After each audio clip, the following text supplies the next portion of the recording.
Hi everybody. Buenos días o noches donde quiera que te encuentres. Welcome back to Bailando con los Espíritus. I am your host, La Bruja, and your co-host, Freddie. Okay, it's been 2 years. It's been 2 years since Has it been 2 years already? Yeah, Oh, since the last episode. We're actually in episode 9. that's the last one that we finished off of, or which We one? finished off episode 8, Brujería Explicado. So now we're in episode 9. Oh, okay. How are you feeling? Been pretty good. We've been busy with everything, and I mean, yeah, it feels pretty good to be back with another episode. Yeah, well, like always, talking about leyendas, like we said, a little bit of brujeria, because I've been listening to a lot of things, a lot of podcasts, and we have a lot of recommendations for you guys. Definitely, I want to get into a little bit more into leyendas, especially here in California. And Oh, that's right. yeah, because remember the book that we bought? Yeah, that was a really good book. A lot of interesting things that happen here in California, and a lot of like ghost stories that we've heard.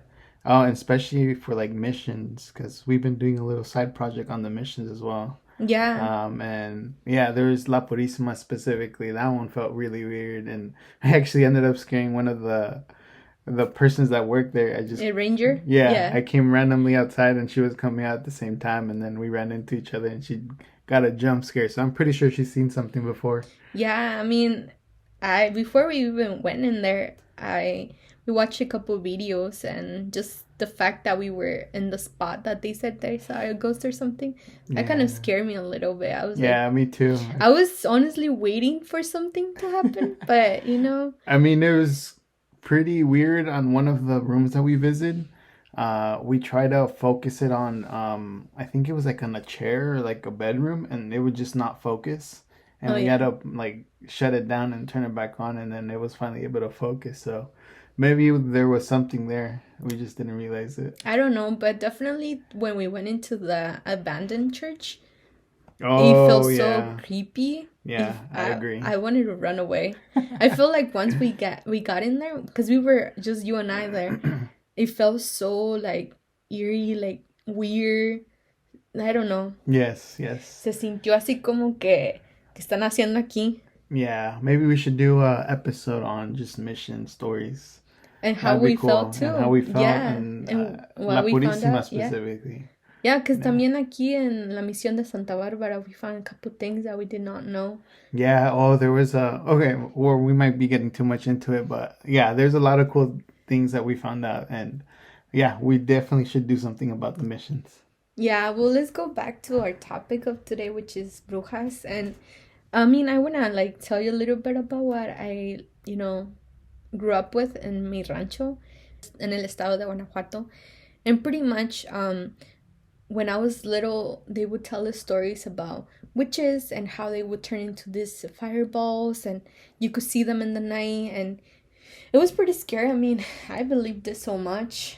They always said that they were always looking for babies, and so that they could suck their blood, and that was specifically because la sangre de un bebé es tan pura y no tiene sal y no tiene todas estas cosas que para que estén jóvenes para siempre la necesitan, y también para poder tener más energía, más poder. Does it matter if they're baptized or not baptized? I want to say that as long as they're not baptized, it's better for them. Because se supone once you're baptized, they take away the first original sin from you. I think that's what they teach us in confirmation catechism. Yeah. Pues no estoy muy segura, pero a lo mejor. We should ask the witch that. Y sí. Okay, bueno, pues recently I've been listening to this podcast called Extra Anormal. I love that podcast so much because they go into conversations with like real people that are like either going through something in their lives, or they experience something, or they're professionals and trying to curar de espanto type of deal. Oh, right. And the host of that podcast se llama Paco Arias. I definitely recommend for all of you guys to go and check him out. I just love his episodes. I just I'm in love. And you could find it in YouTube. I haven't seen anything else. I think he might have it in Spotify, but I'm always in YouTube, so like I found him there. And he actually had a conversation about this story that I'm about to tell you. And this episode that he talks about it is in episode 52. So for those that want to go and see what he, in his own words, what he read or saw, because he said that this story was shown in TikTok and things like that. So anyway, so this is called Brujas y los Bebés. And just because we're in that topic. Okay. So, el lugar que se encuentra esta historia es en Estado de México, en Malpan de México. I hope I'm saying it right. It's so hard to say those names. Y el año es 2016, around there. So recent. Pretty recent, yeah. Yeah. And so they said that in Chalma, there is a sanctuary that is very, very sagrado, and people go there. No way. Para poder pedir como bendiciones o curarse de sus vibras negativas o lo que sea. Y entonces este lugar se llama el Santuario del Señor de Chalma. Entonces dice que esta familia visitó este lugar porque estaban celebrando un aniversario. Y pues la familia eran varias personas, ya sea los abuelitos, los primos, los tíos, fue un montón de personas. Y entre esas personas había una pareja que tenía un bebé que acaba de nacer. Mm-hmm. Y ellos querían ir con su familia, pues también para que bendicieran al bebé, porque pues acaba de nacer, tenía como unas 2 semanas. Y entonces, one of the things that I love about Mexico is that they're always so welcoming. Allá la gente te invita a sus casas a comer. I just love that so much. And like sidetrack, let me just tell you a quick story. When I was in my rancho, they celebrate this, I think it's just El Día de la Virgen de Guadalupe.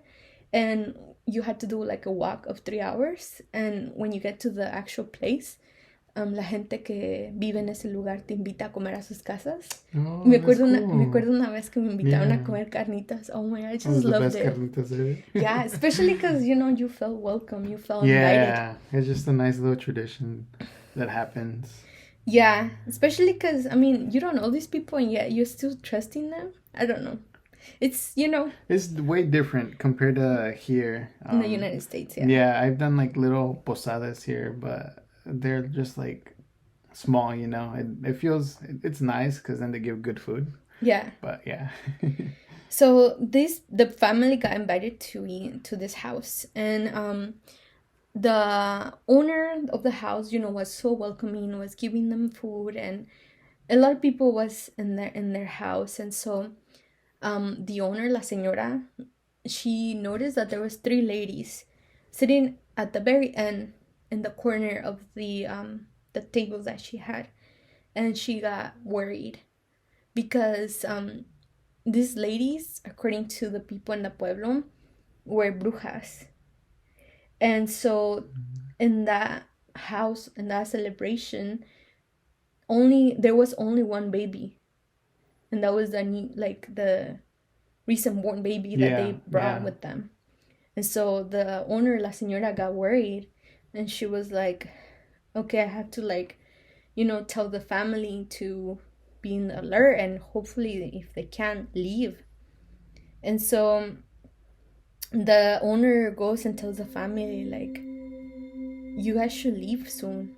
It was cuando les dijo eso, it was maybe around midday.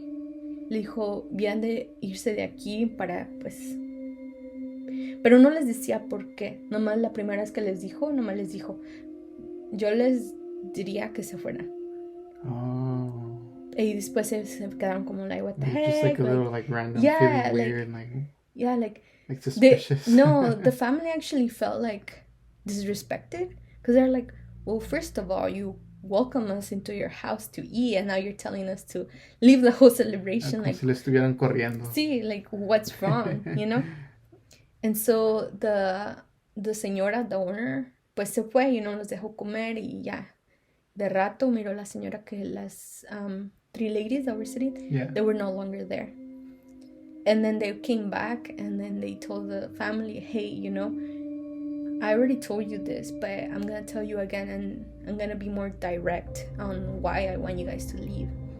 Those three ladies that you guys saw at the end of the table, like, they are known to be witches, and this is the first time that we've seen them coming down in a long time.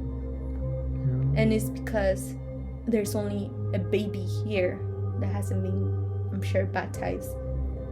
And so the family was like, you're crazy, porque ya estaban en ambiente, ya estaban tomando mucho, and they're like, you guys are talking nonsense, kind pretty of much, deal. cuando le dices algo a tu familia y no Yeah. quiere escuchar porque And they just start making fun of you. Yeah, because ya están en ambiente.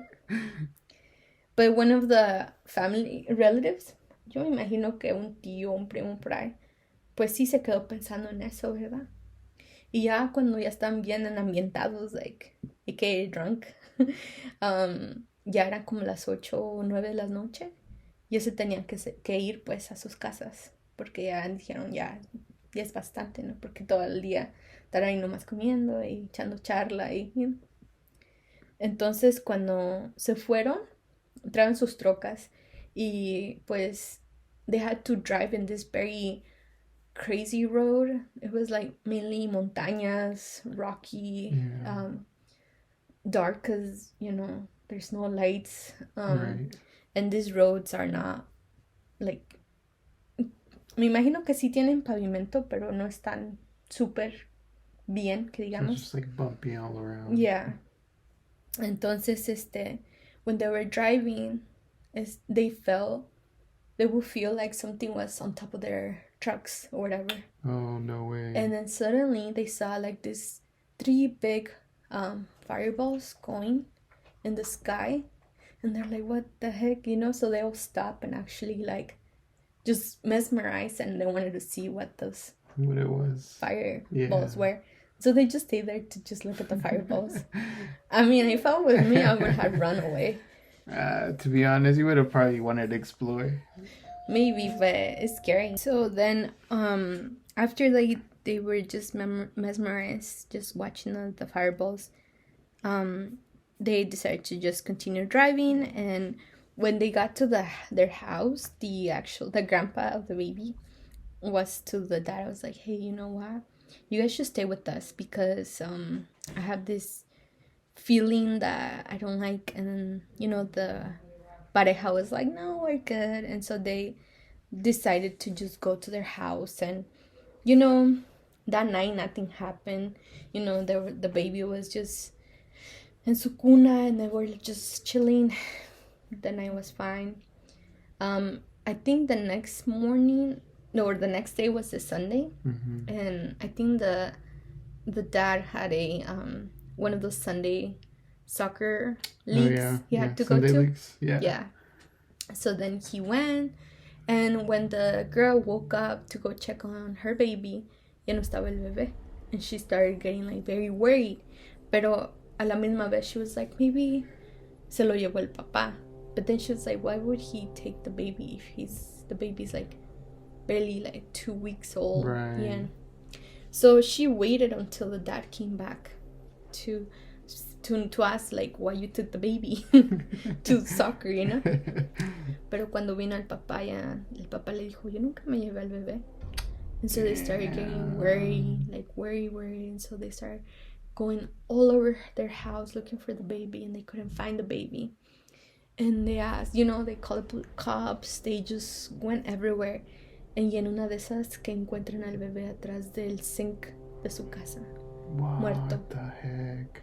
Yeah. Damn. El bebé tenía muchos moretones donde quiera. Era como si le hubieran sacado toda su sangre de su cuerpo.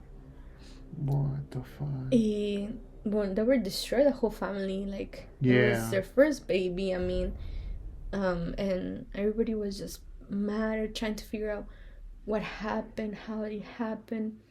And so cuando fueron ya venían del hospital, pues que ya le habían dicho que el bebé no sobrevivió ni nada, llegaron a la casa otra vez y en uno de los closets escuchaban un ruido que decían sáquenme de aquí.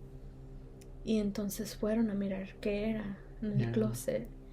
Y cuando abrieron el closet era un gato que salió. Pero What? se escuchaba como humano, que sáquenme de aquí. Entonces se acordaron de lo que les había dicho la señora en la celebración. And they were like so mad that they found alive this cat, but they were just so mad, you know, that it happened. And so they went back to la señora, and then they were looking for the other two ladies. And so the whole family went up to where they said that the ladies lived, y ya no estaban, ya se habían ido. Pero ya, se supone que esto pasó Damn. not too long ago. Damn, that's crazy. Yeah, I mean, I've heard a lot of stories from like Mexico on like a lot of podcasts saying that brujas are real, and there's a lot of like encounters that they've happened. And I think there was once on it was like it went on live on TV. I think it's called like La Hora Impacto, where they videotaped a bruja floating from like a mountain, and it looked like it was riding a broom and everything like that. But La única cosa con ese tipo de videos is that it could be like a fake modified to make you believe that it's real, pero quién sabe. Even then it looked pretty real, and everybody was just like freaking out in the background, so quién sabe. But anything could be real in this life.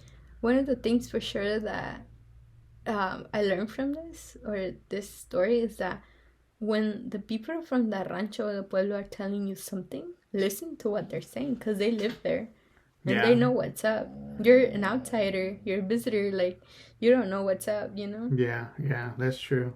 So yeah, that was very impactful. When I was listening to this story, I was like, oh my god, in 2016 around there, I was like, it's not too long ago. Yeah, it's not too long ago. And the fact that, you know, they actually found one of the ladies there que se había convertido, pues tipo nahual, porque ya ves, you know, se convirtió en otra cosa. I don't know. It's very crazy. I definitely recommend for all of you guys to go and check out that episode from Podcast Extra Normal, episode 52. Paco Arias, he is very good at storytelling, and he'll give you more details. You know, I avoided a couple of details just so that just summarize it, and you could summarize, and you know, like you listen the story from his podcast. But definitely we'll be bringing in more stories like this, and more like a podcast type of deal here. Yeah, I mean, that's my goal. I wanna, you know, have a little bit of more stories to tell, so that especially because we've been hearing a lot of things, mainly the mission ones, because that one's a pretty interesting one. So I'm excited for whenever you get to the mission topics. Yeah, for sure. Especially, I love listening to podcasts and conversations like this. Me too. So, yeah, especially cuando estoy I like to listen when I'm like doing work or anything, because I don't know, it just keeps me like focused, entertained, and in shock too with the stories. Like, sometimes I'm like spacing out or hearing the episode, and then I'm like, people just stare at me like, "Oh, are you okay?" And like, yeah, I'm just listening to a podcast. Me too. Ok, bueno, pues aquí los dejamos con este episodio número 9. Esperamos que les haya gustado. Definitivamente vamos a traer más historias, como ya le acabamos de decir. Y acuérdense que aquí es español-inglés y combinado. So I hope you like the style. And thank you so much. Bye. Bye.